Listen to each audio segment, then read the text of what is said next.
Hello and welcome. I'm Bella. I am a ceramic artist, a potter, and a teacher. And I've been teaching people how to use a pottery wheel and hand build and do ceramics for the last 6 years. What are the worst things that you can say, possibly, during a pottery class? So don't turn up and say, I've got 2.5 hours. I'd like to make a complete dinner set.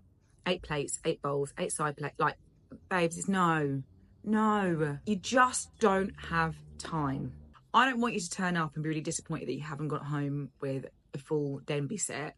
So I would say allow the class to be led by your teacher and realise these things take time. They take time to dry. They have to go through the kiln. You can't glaze it till it's been through the kiln. So yeah, be realistic with the amount of things you're able to make in your session or session. Number 2, please don't come in and show me a picture of an item that you found in a high street shop that is 100% made by machine and say, I'd like to make a few of these. Because realistically, you are not going to get the same result. So if you turn up thinking you're going to be able to make a perfect replica of a Sports Direct mug and you're going to end up maybe a little bit disappointed, that might not happen in the first session or ever. And you know what? It shouldn't happen. Handmade pottery is beautiful.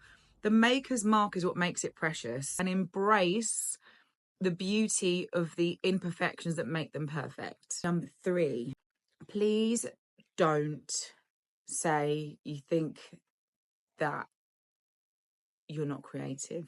This kills me. The worst thing, I don't mind people having unrealistic expectations, but if you're coming in and you're telling me you're not creative, I will give you a talking to. What horrible teacher told you you weren't creative? What awful, misguided bit of advice or trying to manage you're not very creative. No, that is. Why would someone say that to you? Everyone's creative. Everything that you do is creative. Picking your breakfast in the morning is creative. Getting your clothes on in the morning is creative. You're choosing and making choices. So actually, all ceramics is going to do is give you something to kind of funnel it into. The main thing to think about with any kind of art is it's not about the idea of perfection. They're the most boring things. But what you have inside of you, what you have to offer is unique to you. And that's what makes it precious and perfect and special and magical. So yeah, I will tell you off. So, all right, you're creative.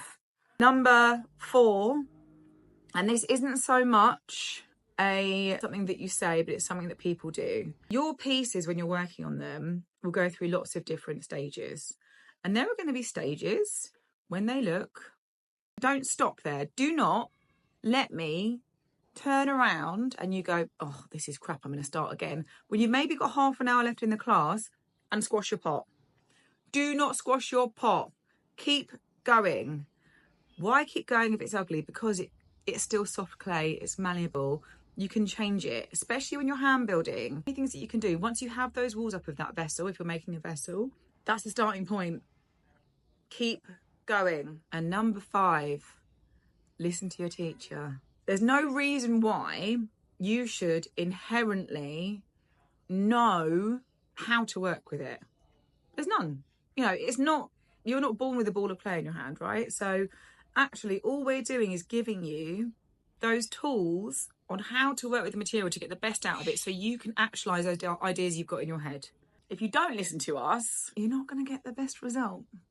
That could be an air bubble, which will crack, which will potentially be a weak spot in your pot, or even, if we're going really exciting, explode in the kiln. No one needs your pots to explode in the kiln. We want your pots to survive just as much as you do. Maybe even more so, because I'm very invested in my students' growth. So please, when we give you advice, practical advice, then listen to us. Last thing, when we ask you to wipe the bum of your pot, please wipe your pot's bum. When I say that, what I mean is we fight a stoneware in the studio. So all of this glaze, one of my lovely mugs, the bottom is unglazed. And why is that? Glaze is basically liquid glass. When it melts in the kiln, if it's on the pot, fantastic. It's going to melt and blend and join up with that pottery and make it nice and waterproof and tough and shiny or matte, whatever you want to do. If it's on the bottom, where's it going to fuse to? The kiln shelf. And then how do we get things off the kiln shelf? With the hammer. No one wants to take the hammer to your pots. You don't want that. We don't want that. Please wipe your bum of your pot. I hope this wasn't too much of a negative introduction to my channel and to me, but if you are starting ceramics in the new year, I hope this has given you some good pieces of advice to think about. And the main thing, guys, is enjoy it. Enjoy the process. Let go of the results and focus on being in the present, and in that place you will find the magic. I'm Bella, I'm a potter. You should follow me, probably, if you like clay.